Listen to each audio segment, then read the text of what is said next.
welcome to another episode of Talking Tech with Creatives podcast. As this is a podcast where we look at technology, creativity, business innovations, and intersection between them. And if you've watched the past episodes, you'll see that I've covered so many areas. Let me introduce myself. If you haven't met me, I'm Stella Oni. I'm an author. I'm a speaker. I write crime fiction. That's my specialty. And I love to speak on technology. I love to speak on mystery writing. I love to teach it. So different things, and I'm a foodie. So that's it about me. I've got a special guest for you, Dr. Carlton Brown. And I'm going to tell you a little bit about him. He is the founder of UK Black Business Entrepreneurs Conference, known as BBEC.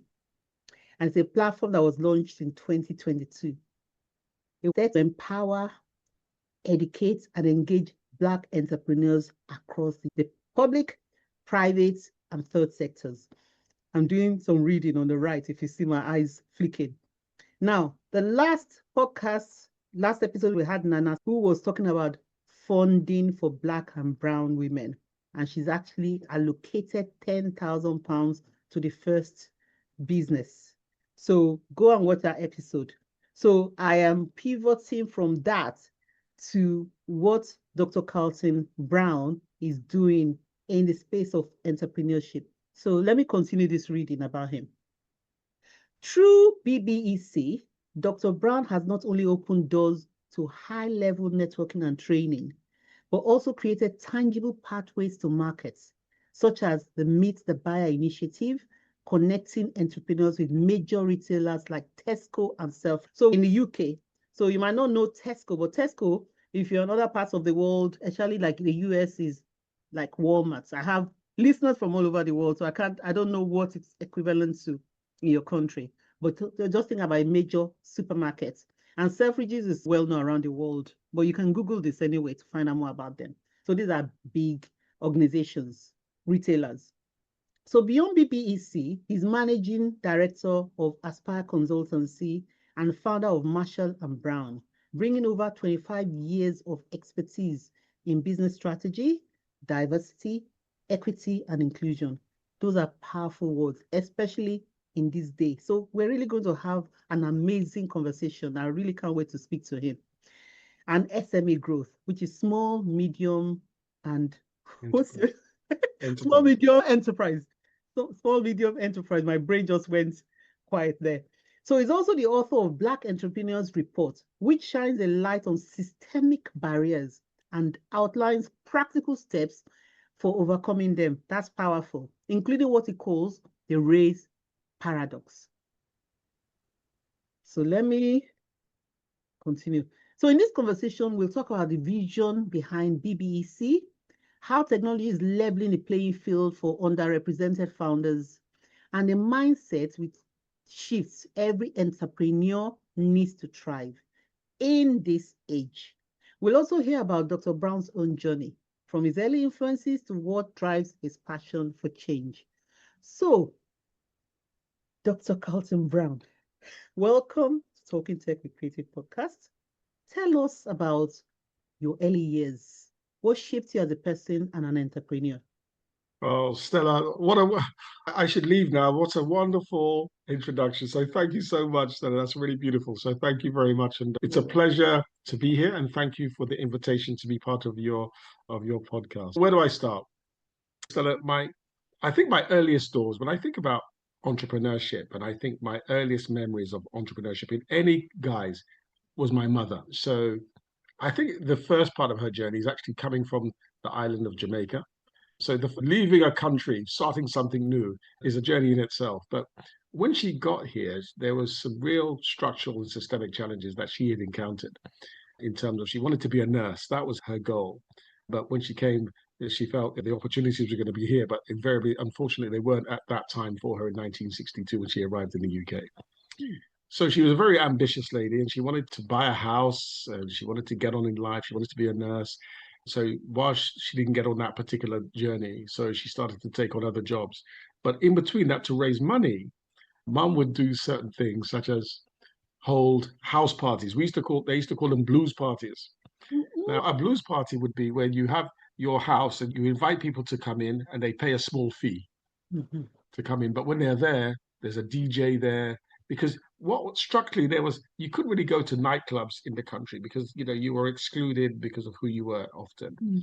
So what they did, they created their own social hubs. So mum would that person say, oh, if I could make money to buy a house, actually I can do certain things.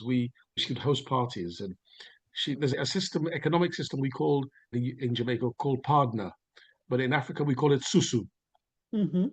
So she became the banker. So it's a micro lending system where you lend money to each other. So every week, Stella, you and I would get together with 10 friends. We put £10 a week. This week, Stella, you get the £100. Next week, I get the £100, and everybody puts their £10 in. So she started one of those partners and she became a banker. She was a banker for years. She was well renowned for so she was a banker using partner. She was holding dances. She even did things what we used to call coach trips to the seaside Mhm. because often we were not used to sea in Britain. So she would get our community, she would hire the two coaches and she would take them to Blackpool or to Barry Island or to Littlehampton and take people out of the country and she would charge them and make a profit. So she was an entrepreneur. So Good. my early day, and she was you said you were a foodie. Mum Yeah. was a massive cook. So when she Mhm. had her dances, she would cater for them. So she would cook rice and peas and curry goats and chicken and rice, and she would sell it. And but also if someone's Stella's getting married. Oh, right, Stella, what are you looking for? I can cater for your wedding. So she turned her hand to everything. She was very innovative, very creative. So that was the early form of entrepreneurship, what I saw. And she was an amazing person, an amazing entrepreneur. For me, that's where I started to see what entrepreneurship was about because she Mhm. didn't get access to the market. So she created the market. And I love that. And that's really where I saw the learning. She understood how to market herself, what was a margin, how to make a profit. All of these things that we go to business schools, which I went to my business school and did my MBA. But Mhm. these were things my mother was doing intuitively, naturally, but she was doing it out of necessity. So she was very much the person that shaped certainly the person I think I am today for sure. Mhm. So yeah, it was my mother's influence coming from an African Caribbean background. Entrepreneur, I think, is part of we do things either out of opportunity or I think out of necessity. And I think my mum Mhm. did it out of necessity, but she also saw the opportunities. And I think I saw it, I lived it, I saw what she was doing, a lived experience. So she shaped me very much. That's amazing. So the question I want to ask is before I even go to BBEC at all, there has to be like a pathway that you took. So can you talk us through your pathway before you now started? Because you started BBEC in 2022.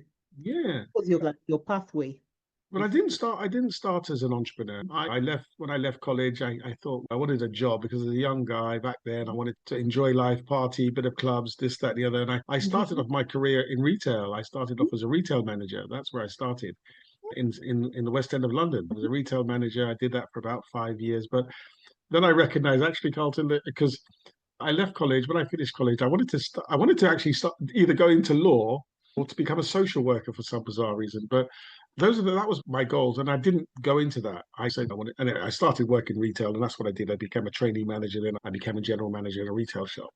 But after a few years, I said, actually, no, this is. I know I can do more with my life than just this, and I wanted to do something more. And I found an opportunity in a corporate company, which was a company called Rent a Kill Initial, the Royal Rat Catchers. Right. So that was a really good opportunity. And that was probably the pivotal moment for me. I ended up starting off as a sales guy for them in a long time ago. And I worked my way through the corporate ladder. And I ended up by the time I left Rentokil, I was a regional director for the south of England and Northern Ireland. Mhm. And then got headhunted and I became a national sales and marketing director for the Sunlight Group. So I learned the business side by working in a corporate business, understanding sales, understanding marketing, understanding leadership, coaching people, mentoring people, driving sales, driving revenue, operations, logistics. All of these things I learned on the job. And then I had a national job after that as national sales and marketing director for the Davis Group. But at Mhm. that point, I was traveling extensively. Mhm. I was traveling up and down, doing about 50,000 miles a year, sometimes leaving home on a Sunday night, traveling up to the Midlands, then to Manchester. And I had a young family at the time. So I said, you know what? actually, I need to do something else. And then I said, actually, what do I do? What skill sets do I have? I went back and then did my MBA. And then I said, actually, what I'm going to do, because I wanted to go into a market where I could apply my skills and knowledge that I'd learned in the corporate world and apply it as a consultant to other organizations. So that's what I did. And I started my consultancy practice, Aspire Consulting 20 odd years ago. And that was the genesis. And my first client was my old company. Do you imagine that? Yeah. Wow. So that was great. So that was my journey into entrepreneurship. And since then, we've gone on to, I started the consultancy practice, but it's funny enough, about 4 or 5 years later into my consultancy journey, my old finance director and I, who we worked with Rentokil together, but this time I was in the healthcare sector. And we did things such as sanitary bins, nappy units, air fresheners, all the things you would see at a commercial toilet today. Yeah. And we started a business. So we started it from zero and we grew it. And then we managed to sell it. We grew it to a nice number and then we sold it. So we had a washroom business. And then my wife and I started a wedding shop. So we had 2 wedding shops. We employed 20 people. We had it for about 12 years and we sold that as well. I love all of this. Yeah. So it started off with my mother. All of that started back then. So the question I want to ask is, when you did all those businesses, because for you to come to a point where you now started the BBEC, you obviously encountered different things, different challenges, different barriers. Can you talk us through some of those challenges that made you decide to start something like? That's a really good question, Stella. But it's interesting because one of the reasons I alluded to the fact that my mother, when she tried to get access to funding very early doors back in the 1960s, she struggled. Yeah. She struggled to get access for finance. She eventually got it, but it took time. But she had to have more money to do it. And then what she did was the partner and all these different initiatives in order to get the finance together to get the funding. And then many years later, my brother-in-law, he was an entrepreneur, and it's a guy I highly respected, Basil Rennis. A guy I really respected and still do to this day. But he was the first guy I came across. He was from the African Caribbean diaspora who he had an estate agency, and then he was driving a big Mercedes. I thought, wow. And he had properties in St. John's Wood and in Kensington and Knightsbridge and Brookman's Park. These were Kensington, Knightsbridge. And we're like, wow. Prime areas. Prime, they're incredible. And I was looking, and I can remember he was a real entrepreneur in the true sense of the word. He had his own business and he was good. And I remember there was a period of time that he wanted access to finance and he struggled to get it in a pivotal time when I think they were changing the era of, I think it was Margaret Thatcher's era, when interest rates were going up to 15% and the markets were going really crazy. And interest rates on mortgages and he was highly leveraged. And again, he went to the banks to get lending, couldn't get access to funding.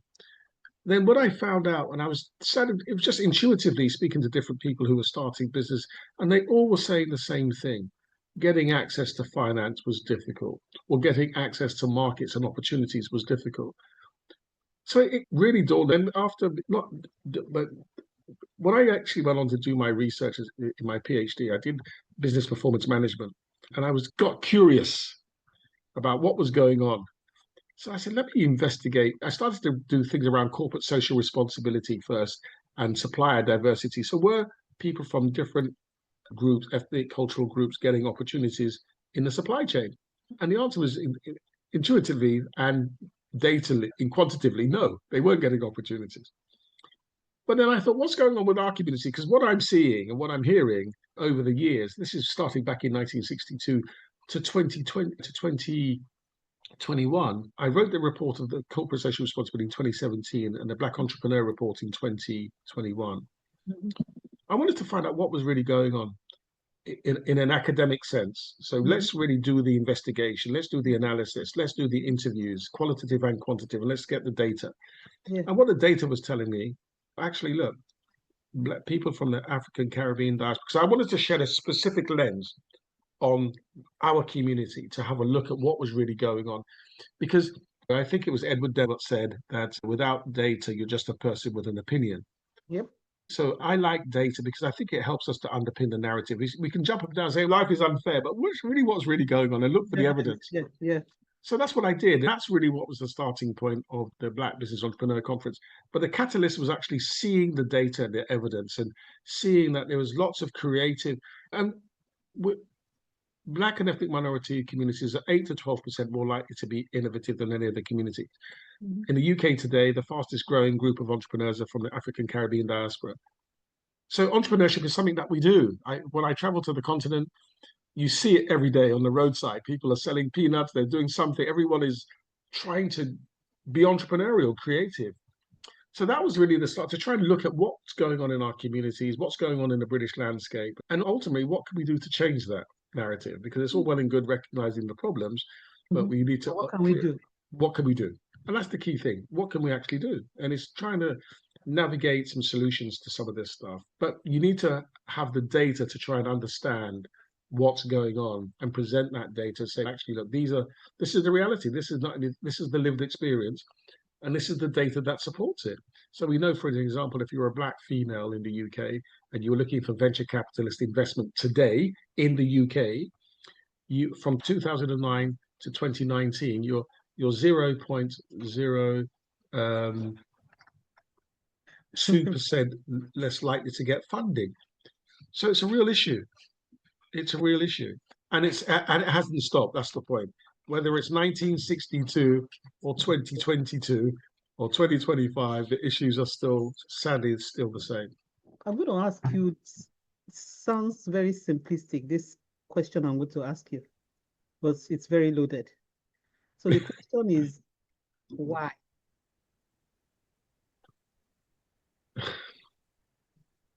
Well, I mean, that's a real complex question, but ultimately there are still structures and systems that are in place that prevent progress. There are barriers. So, as an example, Stella, if you go to a traditional bank for lending to get access to finance, to whatever, to fund your business or to buy a home, or to certainly for starting a business, you often, the one thing they say to you, do you have any assets? Now, in the UK, the data might have changed recently, but in the last few years, the number was 26% of people from the African Caribbean community own property. Only 26%. Out of the African Caribbean diaspora. So what does that mean? So you have relatively limited assets. So when they do a matrix of risk and they say we want people with assets because if the worst case comes to worst, we can pull that resource, we can take the asset, right? So if we don't have an asset, so that's part of the challenge. But equally, the complexities of when we look at the ethnic pay gap, the pay that people from different communities get paid, there's still hierarchies of pay. So there's a disparity in terms of pay. Women get still on, even though the disparity gaps are getting smaller, generally speaking, across the board, whether that's based on gender or race, disparities still exist. So if you're going to apply for a mortgage, one of the factors they look for is a multiplier of your salary. So if your salary is lower, it makes it a bit more prohibitive. So and of course there's systems. So again, if I'm looking to get onto your supply chain, as an example, as a supplier, a lot of companies are structured in a way that they say, oh, if you're a small business, maybe you're not quite right to take on this level of risk. And we can't risk having a small business in general terms as well. And then because maybe if you fail, that puts us at risk as our business. So we're better off finding a bigger supplier who's more solid. So what I'm saying, it's not as simple as rudimentary. And of course, there is bias. Bias does exist. There are structural bias and systems that prevent people from sometimes when they make decisions. When we think about senior leadership teams in the UK today, there's not a Black CEO in the UK of a FTSE 100 company today. So are we saying that there are not, so people who make decisions, there are different things. There are things called, obviously you've heard of the unconscious bias, but there's things called affinity bias, people that look like us. There is also, I can remember Stella sitting in a boardroom many years ago, and I'm digressing slightly, but I'm trying to explain it to make the point. Now, every quarter, we used to have to go and present our figures to the board. How are we doing? What we say we were going to do last quarter? We have to report on how we performed, and then what we intend to do for the next quarter. And if the quarter wasn't as good as expected, what happened and what we're going to do to recover. And I can remember going into one of these quarterly meetings. It was really interesting. And at the time, I was the regional director for the south of England, and I was the regional director for the north, and we had a managing director, and then we had a finance director. So we were all going in as a team, going to present our figures to the chief exec. And we knew our figures were not great at that particular quarter. And so the MD said to us, like, we have to present a positive picture that we're going to recover. Now, but we knew the recovery process because we were short on our sales team, so that we didn't have enough people selling. But by the time you recruit them, and then by the time they get up to speed, it's going to take them a few months. So what we were saying, these people are going to come in on day one and they're going to hit the number, No, they which won't. was not true. There's no way, but we're there as regional directors. And our boss said, look, we've got to present this because he was afraid to paint a bad picture. So we go there, and when we get asked the question, do you think we can deliver this? We go, oh, yes, we think it'll be tough, but we think we're going to have a go at it. So there's a thing called conformity bias. Gosh. So we conform. Oh, yes, we think we can do it, even though we You know knew hardcore that you could not. we could not. So we go along to get along. And I think that what also happens in the boardroom. I think sometimes people conform and they say things. If the boss thinks that, oh, we shouldn't recruit a particular type of person, we're not going to upset the apple cart. We're Mm, not going to be the dissenting voice in this conversation. We'll mhm, just go along. So we conform. So mm. you have affinity biases, you have unconscious bias. There's even things such as beauty bias. Oh, what do you consider beautiful? And sometimes it's race, sometimes you affinity to a particular race, a particular color. There are things that you will go along with that you think are. So what I'm saying, it's not, it would be remiss of me to say it's just a singular thing. It's more complex than that. There's a Mm. variety of different things that come together in a complex way that that continues to perpetuate the lack of access and opportunity often for Black and ethnic minority people in the UK. And I wish it was as simple as saying, why is it? Yes, racism exists, bias exists, all of those things do exist, but there are also systems and structures that are still barriers that prevent that from happening. Okay, but I actually, because I forgot that my last guest, who is going to air from this week, is actually Ajay Chowdhury. He's an author and he's a serial entrepreneur. So that's before Nana. And I actually asked him a question because of how he managed to make his way and succeed. So then we now did a comparison, and I'm going to ask you the same question. So I said, okay, this is the UK, where things are more traditional. Then we have the US, and I asked, I said, why is it that the US seems to be they're more agile? And I'm not asking about DEI yet. So that's another thing I'm going to be asking about. But UK is quite entrenched in a traditional way that seems to not change. It's not changing as fast as I thought it would. Whereas the US is not. Could you make a comment on that, please, on why? I think the African and Caribbean community in the UK only represents 40%. So Mm, it's what, 3, 4 billion people across the country. yeah. Not a lot. In America, you have 40 million. Wait, And that in itself is an economy. 40 Uh, million. so if you think about African Americans, 40 million people, that's a big economy in itself. And there's a massive market to trade in Mm, itself and the opportunities. And I think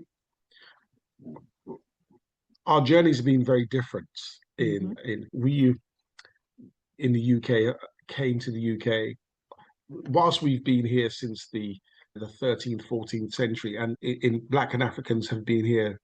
Africa, oh, I say Black and African. We're all African, but mhm, we've been here in the UK since the 14th century. But in real numbers, in volume numbers, people always refer back to the Windrush generation. But don't forget, Black and African Caribbean people have fought in both the First and Second World Wars for Britain. They colonized some countries on the continent. They were considered a Caribbean. They were considered members of the British Empire. yeah. So when they came here with their passports, like my mother, she was already British. Mhm, But in America, their journey's been very different. They were enslaved and captured and brought to America, and they operated in a different environment in America in a different way. So as they came out of the 1833 or is it 1833, as they came out of Jim Crow and slavery, their journey's been very different. And as I said, they have a significantly bigger population. And the way they've accessed the market has been very different. They traded with each other. They've grown businesses. You've heard of Black Wall Street in America, where they founded businesses. They've been very entrepreneurial in America for a very long time. And Black people have owned businesses and set up Ebony Magazine or Black Entertainment TV, BET, and to be conglomerate businesses.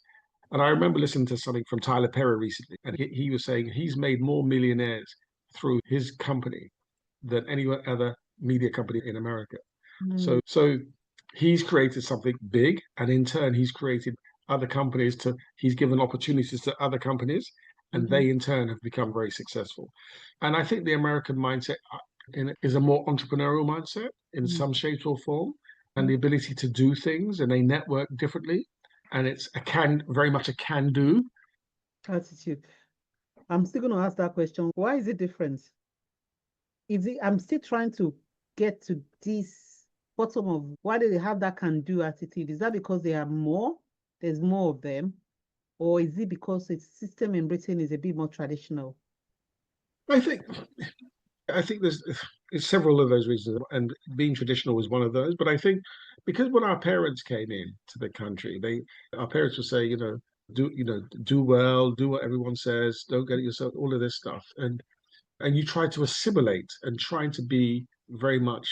You don't want to be seen as a troublemaker. Keep your head down, and you wanted to be seen as to be a good person, and don't ruffle any feathers, and just go along with what's going on in the country. Be a good citizen, work hard, and that was the conditioning. I think we were conditioned to behave and act in a particular way, whereas I don't believe we were conditioned to say go out there and be an entrepreneur.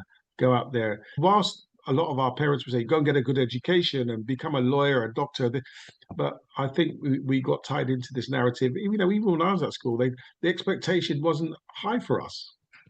And I think in America, the expectations are very different in terms of what you could achieve, that American dream per se. But there's lots of visual cues in America, whether you're thinking about Oprah Winfrey or you're playing sports or you're an academic in America, it's very visual. But here in the UK, when I think about entrepreneurs who are on TV on a regular basis who've done significant things, not a lot comes to your mind, even though they exist, and there's a lot of them out there. So often the paint the picture, which is, and I don't know whether it's I'm not sure I'm not saying we keep our head down, we get on with stuff, but I think the conditioning of a British mindset is very different to American. I genuinely believe there is a difference in terms of how we see the world, and Americans celebrate people who try and are successful and go for it. Even if you don't fail and you try again, they celebrate that. And I think we're very conservative in the UK. I think that's I'm not saying we don't try, because that would be completely wrong. We do try. There's lots of really successful people, and I've seen many of them in the UK, whether we think about Ronnie Savage, a Byron Dixon, a Tevin Tobin, a Valerie Brandes. There's lots of successful people out there, but often their stories aren't told, or we're not very seen, we're not very visual. And therefore we often learn vicariously from what we see. And if we're not very visual, I think that's also. So we're not seen. We're there, but we see. So do you think that is to do with the class system in the UK? Or is that too simplistic? Class system, I wouldn't say. Class is one thing for sure, but I still think fundamentally that race still plays a part, sadly, in how we're viewed. And there was a report done in 2022 or 2023. It was called the British Future Report, which was really interesting about that. They interviewed 1,000 what I call white Anglo-Saxon British. They interviewed 1,000 African people, Caribbean people from the diaspora, and they interviewed 1,000 people of Asian descent. And they asked the same questions. And one of the questions which I found what was really interesting, when they said, do you think that people from Black people or from the African Caribbean diaspora are discriminated against in the UK? And I think 36% of the British white Anglo-Saxon population said, yes, I do. So there's an acknowledgement. And of course, it varied. Different groups said different things. But yeah, it's worth looking at that. It was called British Future Report. And that was really interesting for me, because what we're really saying that despite the hyperbole, the challenges, the platitudes of change, we celebrate things such as Black History Month. We celebrate Pride, Women International Month, diversity. We celebrate all of these different things. But if you strip away the veneer of all of that and say, okay, how many CEOs are female in this country? Is there a disparity between female? How many of those you have in your boardrooms, in your senior leadership teams? How many African Caribbeans are in there? And not because, listen, let's be clear. I believe in a meritocracy. I think people should only get on because of their capability, right? What I'm seeing and what the data is suggesting is that despite your capability, your qualification, expertise, or experience, you're still not there.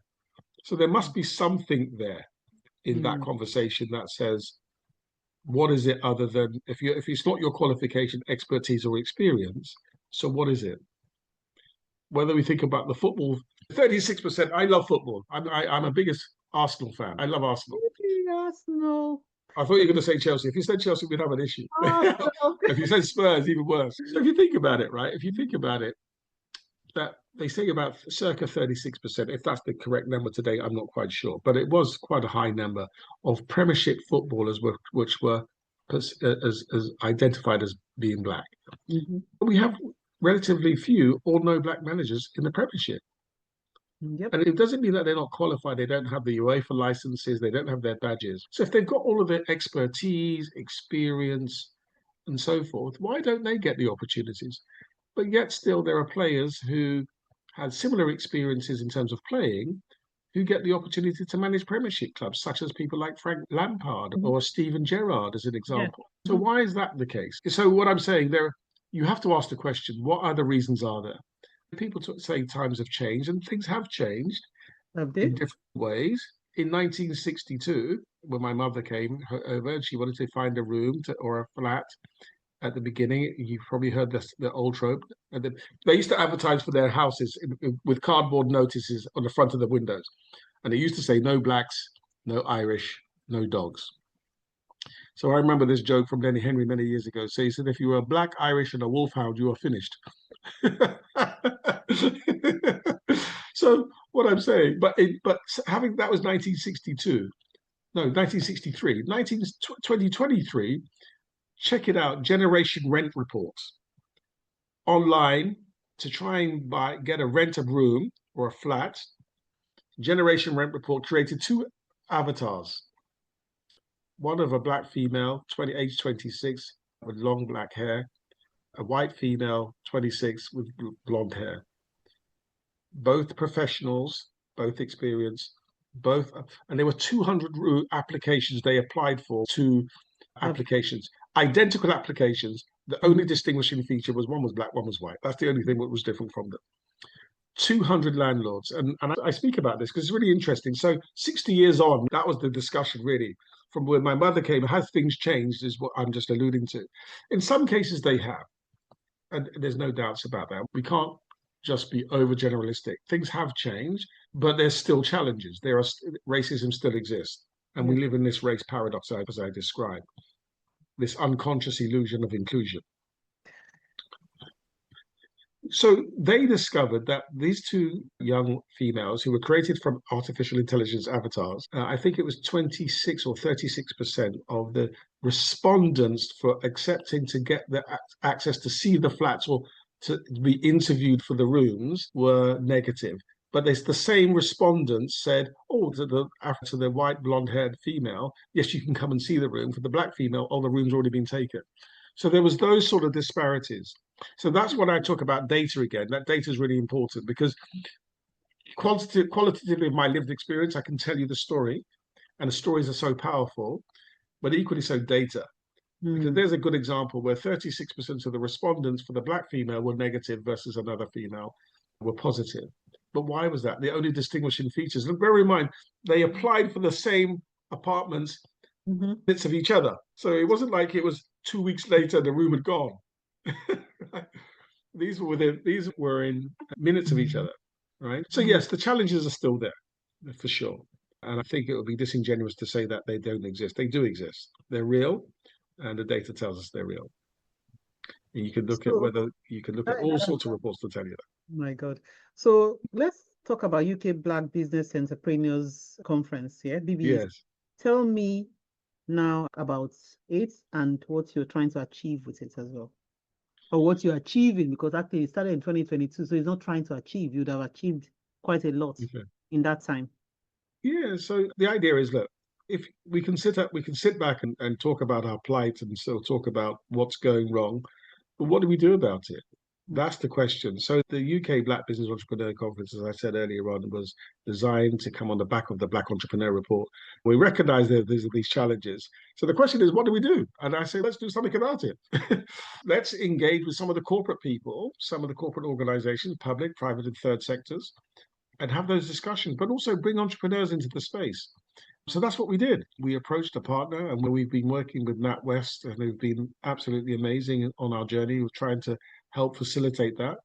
To say, look, let's bring people into the room. So whether that's different partners such as Tesco's, or whether that's NatWest, whether that's Selfridges, or whoever it might be, Cotswold Fair as a wholesaler, whoever it might be, to try and engage with them. But Mm. also, we stand on three pillars, Stella: to educate, to empower, and to engage. And we always think it's important that we educate ourselves. So whether this year we had a bunch of amazing lawyers talking about things like contract law, intellectual property. We've had people talk about finance, on how to access it, and we brought finances in the room. So Mm. here, guys, these people, our community is struggling. You guys have access. How do we do it? That kind of conversation, and show us how and what, and open up and start opening up doors and to develop our own social capital, access to people, opportunities, and resources that we wouldn't have if we didn't create that space. Mm. And to give you one, I suppose, one story, there's several, but one story that resonated with me is a few years ago. You talked about meet the buyer at your introduction. We had a group of people pitch to some buyers, retail buyers, 2 years ago, one of which was including Tesco's. And a young lady pitched. She wasn't successful at the time. There were a variety of things that she needed to improve, and she went away and she improved them. And Tesco's rejected her at that time, but Mhm. they said they would mentor her and they'd give her an opportunity for some mentorship, which they did, which was amazing. And Mm. she spent 6 months being mentored by Tesco's. And 2 years later, in July this year, she got into 450 Tesco's stores. Wow. So that's impact for me is amazing. Bemi, she's from Nigeria. She's got a brand called Sweet Dough Candy. She does the most amazing sugar-free. You like food, Stella? She does the Mhm. sugar. She does sugar-free candy floss. Sugar-free candy. Free candy floss. It's amazing. My God. Now, last year she picked up from last year's conference. There was a wholesaler there, Cotswold Fair. Now, since then, she started to supply them from direct result from the conference. We have another guy who's gone and done business with Amazon since then. Mm. And other people have made networks and connections. So what I'm saying, it's a space that we created, to educate ourselves, whether that's talking about how to be better at finance, but also to hear stories. I talked about a lady called Ronnie Savage earlier on. She's a black female in construction. She has a massive multi-million-pound construction business. Wow. We've had an amazing speaker called Valerie Brandes, who runs Yeah. Jacaranda Books. Publisher. How amazing! She's your publisher. I love Val. But she's doing an amazing job with Jacaranda Books, growing a business because there was lack of access, a lack of space for authors. And she created that space. Amazing. Successful entrepreneur. But what I'm saying, we needed to create space. So we want to talk about visibility. We need to make people visible. We have a guy called Byron Dixon as an example. He created a business called Microfresh, and they impregnate things such as shoes, such as furniture, to get it to prevent it from from bacteria to grow in it and molds. Wow. Amazing guy. We had Mike from Flake Baked Patties this year. He's now won Aldi's next best thing. He's Woohoo. now doing 1 million patties a year. Wow. And we had Yolanda Brown. Yolanda Brown, who does Soul Mama. She's a jazz saxophonist, a MOBO Awards sax, but she also owns a restaurant, and she's now opening up another two restaurants with music and jazz and food. Fantastic. Fantastic. And we had a guy called Thomas Robson Carnu, who's a professional footballer who played internationally for Wales, Mhm. and he's now transitioned his business. And he spoke 4 weeks ago at our conference, and turmeric shots, what you'll see in Sainsbury's. Yeah. Now, since the conference, 3 or 4 weeks later, he's now just been Iron Brew, the company from Scotland, have just invested. It's just been announced in the press. Have just invested 15 million in his business. This is fantastic news. I'm So, really loving. so the conference. I'm not saying they did that, by the way, because of the conference they were doing. Obviously, they were talking about Yeah, that but in advance. But it's about creating a space that we can celebrate entrepreneurs. We can make them visible, for one. We can share ideas. We can network. We can put other people in the space, allies and partners who've got a vested interest in wanting to work with diverse suppliers who can do good. And we also want to feel empowered. When I see the likes of a Valerie Brandes on stage speaking, or we had Afua Hirsch there this year speaking as well. We've had David Osologu speak a couple of years ago, talking about the history of Black Britons and the entrepreneurship journey. Yes, Olusoga, sorry. Slap wrist. We had Vusi last year, Tembaweke from South Africa. But we've worked with some amazing partners, people like Ernst & Young and Accenture. Ernst & Young have been amazing. We've now got a program jointly with Ernst & Young that we support, an accelerator type program where we help train and support entrepreneurs on their journey. And Ernst & Young's philosophy is that they say they're all in, and they've been all in as an organization. They've been very supportive and helping underrepresented groups of entrepreneurs in the UK for sure, and in America. So the conference is a space designed to help us grow and to shine that light on it without any shadow of a doubt. It's not just talking about the challenges, it's looking for solutions and how we navigate those solutions. So that's what we've been doing. Yeah.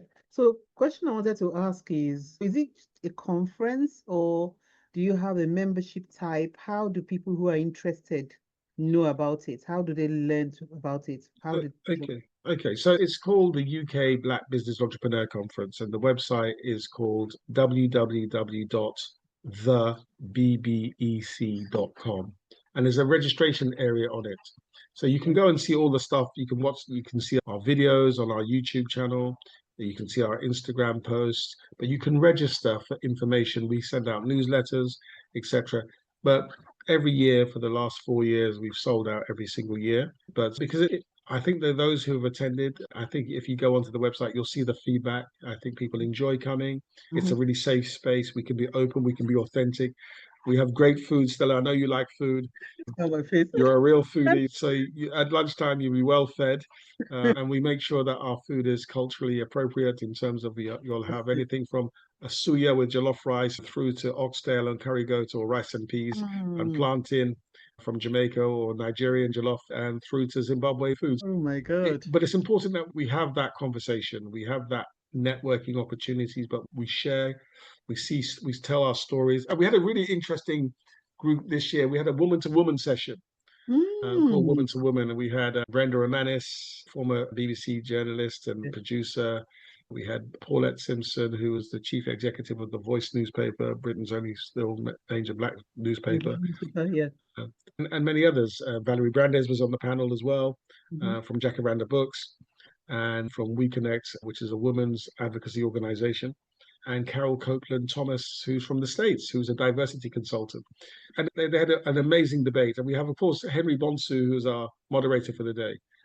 Henry Bonsu is a well-renowned journalist, and absolutely. So it's a really inspiring for me. I sit there and I listen to the speakers and the panelists, and I get inspired because I think it's important that we have that conversation, that we can do things, and we want to share those stories and tell those stories and educate ourselves and feel empowered and make sure we go out and make a difference to ourselves and to our communities. So how do you see growing? Because I was just thinking that, so you have the conference every year, but would you be thinking about something like a membership business model, or would you not think about that, where people actually have constant, whether it's like continuous, whether it's mentoring or different kind of support? Would you ever move in that direction? Also, we do host business masterclasses as well. Okay. So on the back of the conference, we partner with different organizations. So we partner with people like Heinz in the past, Tesco's and others, NatWest. And we have masterclasses in London and Birmingham and Manchester over the last few years. So we do that. We also host networking events. So we keep that continuity going as well. So once you register, you'll get all that information. So we don't see it as this is something we do because we want to serve our community. So we do put these things on, but this is outside of the stuff we do during the course of the day. Mm. Okay. But I'd love to take it onto the continent in answer to your question. I'd love to Yeah. have it in a conference in whether it is being in Nigeria or Ghana or Yeah. Uganda or Yeah. Kenya or South Africa. These are the things that we need to, because when we think about the 80, 90% of the continent is all under the age of 25 or something Yeah. like that. Yeah. There's going to be lots of growth for Yeah. that. We've got 1.2 trillion So, people, 1.2 billion people on the continent. yeah. So that actually goes to my next question, because my next question is, especially in Britain, where you have the challenges of youth, you have young people who require, you've talked about the challenges being faced by business people. So you can understand that we have young people going through the education system, when they get to a point where I know there are different pathways, but I still don't feel it's enough. I feel that there's still a gap for young people who might actually want to be entrepreneurs from the beginning. That pathway, there's nothing. It's almost like a blockage, like a barrier there. So do you think there will be any kind of plan to have a kind of mentoring or some kind of initiative for young people of color, so to speak, who actually want to be entrepreneurs? Yeah, there's lots. To be fair, there are lots of organisations who do a lot of this type of work. There's organisations there, and then like Fond Divine. As an example, she does a Mm-hmm. lot of work with young entrepreneurs. There's Bud Leadership, run by a lady called Georgina Wilson, as an example, who do a lot of work around entrepreneurs and business owners. There's a lot of the banks have different accelerator programs as well. NatWest have an accelerator program. Also, Lloyd's Bank, run by Kalia, has different programs as well. So the programs and for mentorship and coaching are there. There Okay. So are maybe they exist for sure. We're not in that space of doing that. These guys do that work every single day. that's That's what good. they do. That's fantastic. Yeah. So yeah, there are organisations out there that can Mm. support that for sure. Yeah, I found the links and I'll put them in the show notes because Okay. that's quite useful for me Yeah. even not to know. Maybe there's no single a single source where people can go and find those links, because that would be really useful. Yeah, that's true. That's very true. But Yeah, also, there are also advocacy organisations such as MSD UK or We Connect International. So yes, if you become a member of MSD UK, as an example, they don't guarantee you any business, but what they can do is open up the door for opportunities for large corporates. So if let's say you've got a cleaning company or security company or you're a consultancy service, if you become a member if you become a member for those organizations, they can introduce you to some of those corporates and to identify some of those opportunities which are out there. that's fantastic. So what I'll do, I'll just go track all of them and I'll put them in the show notes for people to Okay. go and look Okay. at something. I still have questions, but I'm going to try and run through very quickly because I think we've run over our hour. About how, because this podcast is about technology and intersection of technology and innovation and creativity. So, how have you been able to use technology in BBEC? Have you been able to utilize technology from when you started? And how do you think technology will help you for the future, especially with AI now? That's a great question. Okay, so I think in three ways. So what have we done? So last year we used for the first time we used a conference app. Okay. So an application where people could literally ask questions on it to the moderator. They could see the conference details. They could see the speaker profiles. So there was an app designed by a particular organization for us. So we use technology to speed up the process and interaction with the audience. That's the first time we've ever done that, which was Mhm. great. This year, we worked with a company called QCast, Mm. where people could do, if you go onto our website, you'll see it in action. QCast is an interactive media portal. So Mhm. people can do an interview, and that interview simultaneously goes live into social media. Mm. I say simultaneously, very shortly after. So, for example, it captures us. So, if you were at the conference, you'd come across, and then it will say, "Hi, Stella, how did you enjoy the conference?" And you would do an interview, and you'd interview again. You'd share your story of what you found, what you were interested in, how positive it was, etc. And then simultaneously, that can then be streamed onto this Instagram or onto LinkedIn type of thing. So Mm. there was a new innovation for technology that we integrated this year as part of the conference to have that kind of new interpretation of giving people access to information about the conference quicker. I think thirdly, and for next year, I think we're utilizing the AI from a marketing perspective to try and help to generate tools or things that we can get out a lot quicker. So we're now using AI, and there's one of the people who will be speaking at our conference next year. She's a female entrepreneur who does AI virtual assistants. So we're going to utilize her automation. Okay. So she's going to use that. So we're going to use that because we can streamline processes and systems to help us in a way that we can smooth the way we operate. I think that's a good thing for us, and caveat all the challenges with AI in terms of the ethics and all that stuff. But absolutely, yeah. Yes. But I think we've got technologies here to stay. So it would be remiss of us not to think about it in a real positive way and say, how can we use it? How can we make this work for us? We've started to do that in the app. We then used the media platform, and now we're going to use artificial intelligence to help us, certainly on our marketing front. Yeah. What is your vision for BBEC in the next 5 to 10 years? What do you hope to see? I don't want to sound glib when I say this. It would be great if we didn't have to have the conferences to keep raising sharing the message. So we want to see change, but hopefully the idea to grow it, to become more expansive, to have more of an impact, whether that's in decision making, in policies, influencing governments, influencing corporations, but also empowering and see more entrepreneurs becoming successful and growing their businesses. That would be, whether that's new venues, who knows, but certainly taking the message and elevating that message across the country would be great.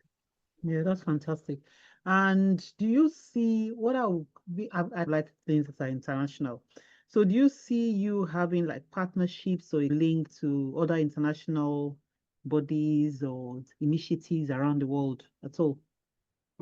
I think that would be really great. I think if we could do that as a result of the conference, I'm actually going out to Uganda to do some speaking to female entrepreneurs next week.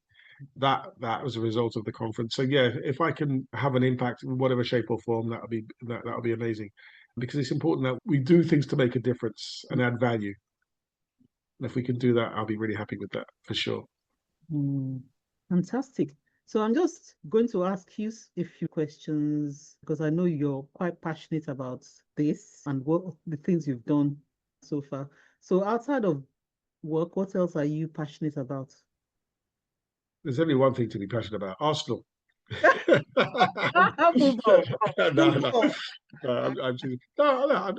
I certainly have a real interest in us as a community, and I'm passionate. Like you, we like food.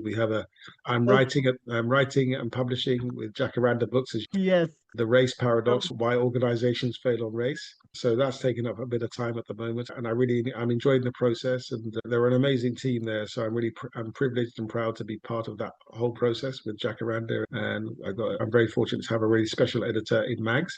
It's amazing. Yeah, she's a real bright spark, that young lady. She's really good, and so I'm pleased with that. So that's happening, and I got my family, so I'm really happy. So I'm very proud of that, and so all of those things. We travel a little bit. We like doing those things. So we do a lot of family stuff, really, and a bit of traveling here and there. But I also I still do a bit of academic research and stuff, and I still write papers, and I still enjoy that because I think that's important to keep the pressure on of information. Yeah, absolutely. And that knowledge gap. So yeah, so that's us really. That's what I do. So what daily habits or rituals keep you grounded and focused? Daily habits. Yeah.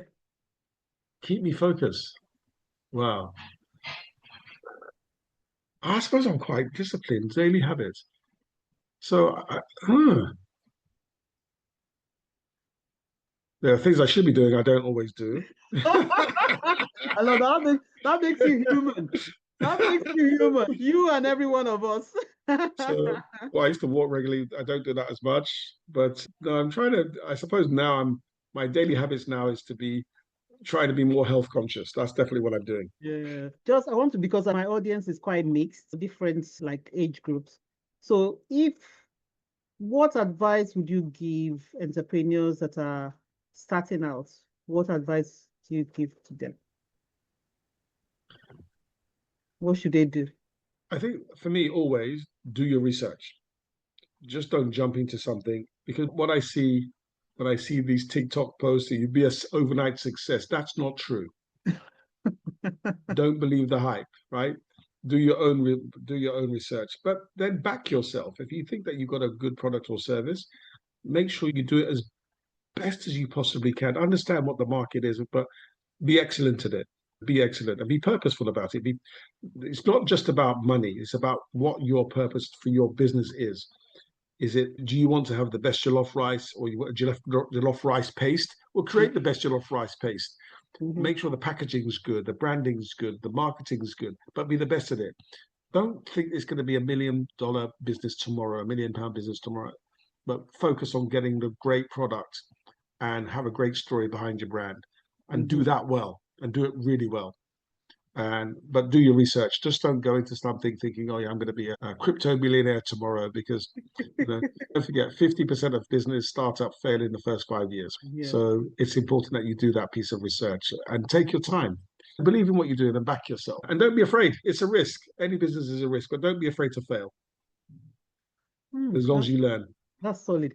And what do you think is, from your own research and data, is the thing that makes businesses fail in those, or any kind of entrepreneur? What is their challenge? Cash. Your eyes still a cash. Cash. Cash. One of the biggest challenges is getting access to finance, and cash flow is often very difficult. And you often don't realize you need more money than you think you need. If sales don't happen as quick as you want them to, or you need money to build a product, which invariably takes more than you think, you need to pay money for marketing, you need resources that often, and it all takes cash in whatever form, and cash flow. We remember that when you sell something, sometimes, certainly if you're selling to other organizations, they want to pay you on 30, 60 days, as an example. Yes, but don't forget, if you've got a product, you've purchased that product, you've paid your £5,000 for your product, you might have sold it for £20,000, but you have 60 days for that. And then someone else comes and has to say, I want to buy another £5,000. So you now spend £10,000, but you're now owed 40,000, and you have the cash flow circulating through your business. So sensible understanding your cash and your pricing, just understanding that, I think, is critical for any business. Understanding cash flow and market your business, and network and market and network, and keep doing it and be persistent, but do it excellently. Try and make sure whatever it is you're doing, whether you're a Stella Oni, who's an exceptional author, write well, do it well. Deadly sacrifice. I would say deadly sacrifice. It takes years. It does. Years to develop the craft. It If does. you really want to excel, you have to be very patient and just crawl, because it's like you have to learn from the people that went before you and see how you can make that mix your mix, because it has your own mix is different from any other person's mix. So that's and it's not easy. It's not easy. I think it's always got to be a journey, and it does take time to nurture it, but be committed to it, be really committed to it, and be focused. And once you get a big win, don't go out and just celebrate that big win and spend and buy new Mercedes-Benz and stuff. No way. Be diligent. Be diligent. Because once you have that success coming through every single day, then you can say, I've done that for 5 years. You can think, okay, now invest in your business, invest in you, develop your skills, develop your education. All of those things are necessary. And there'll be a payday at the end of it, but don't just think it's short term. For sure. It's not. That is fantastic. Do you know something? We've come to the end of the podcast, and quite happily, which I've really enjoyed this conversation. So how do people reach out to you if they want to connect with you on social media? Yeah, it's Dr. Carlton Brown on LinkedIn. That tends to be where I tend to operate. So that's that. Or you can get me through on our website. There's a contact form on www.aspire-consultancy.co.uk. Yeah. I'm going to add everything to the show notes. Thank you so much, Dr. Brown, for coming to the podcast. I really appreciate that. Taking your time to come. It's not easy feat to try and do this, but we did it. But listen, you're Stella Oni. When you come asking, Stella, icon running. There you go. Thank you so much. So that was an amazing interview with Dr. Brown and the real eye-opener at what we're still seeing in 2025 in terms of challenges to UK, to Black entrepreneurs and entrepreneurship. So if you've enjoyed this episode, there's quite a few episodes. This is episode 25. We'll go Ajit Chowdhury on next before this episode. So I would have recorded this. Please do share this with someone who needs to hear these ideas, whether they are an entrepreneur, policymaker, or simply someone passionate about creating real opportunities for underrepresented founders. You can connect with Dr. Brown, find out more about UK Black Business Entrepreneurs Conference by visiting the bbec.com. I'll put all the links in the show notes, at the bottom of the show notes, so you can get all the links there. And if you'd like to keep up with future episodes, make sure you subscribe to Talking Tech with Creative Podcast on your favorite podcast platform. And follow me if you want to. Follow me. I'm an author. I write crime fiction. So you can follow me on Stella Oni, the writer, on most platforms, or S Oni, the writer. I'm on LinkedIn, Instagram, and on YouTube. We got Talking Tech with Creatives on YouTube, which is still looking for subscribers. So if you're watching us on YouTube, do subscribe so that you can encourage me to continue with these interviews. I've got many more interesting people lined up to come on the podcast. So until next time, keep dreaming, keep building, and keep reimagining the future. I'm so excited about this. Take care. Bye.